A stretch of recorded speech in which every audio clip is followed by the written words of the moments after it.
அதிகார எண்ணம் அனைவரின் இதயத்தையும் ஆட்கொள்ள முயலும். ஒவ்வொருவரும் ஒரு கோட்டையை கட்டுவதற்கு கனவு காண்பதும் உண்மையே. அக்கோட்டையானது அஸ்தினாபுரத்து ராஜ்யத்திற்கும் இணையாகலாம், இல்லையெனில் சிறு மணக்கோட்டையாகவும் இருக்கலாம். ஆனால் சக்தியை பெறுவதற்கான முயற்சியை அவசியம் மேற்கொள்வான். அந்த அதிகார சக்தியின் உண்மையான ரூபம் என்ன? அது பற்றி தாம் சிந்தித்ததுண்டா? ஒரு தனி மனிதன் மற்றவரின் வாழ்வினில் அதிகமாக தலையிடுவதன் வாயிலாகவும் மற்றவர்களுடைய தனிப்பட்ட சுதந்திரத்தை பறிப்பதன் வாயிலாகவும் அதிகமான அதிகார சக்தியை பெறுகிறான்.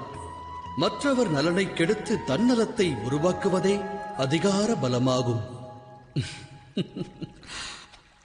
ஆனால் உண்மையான அதிகாரம் என்பது அன்பு, தயை, கருணை மற்றும் தர்மத்தால் உருப்பெறுவதாகும்.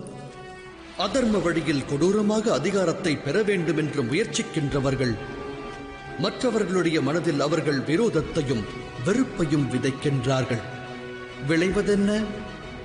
அதன் விளைவானது இவ்வாறு இருக்கும்.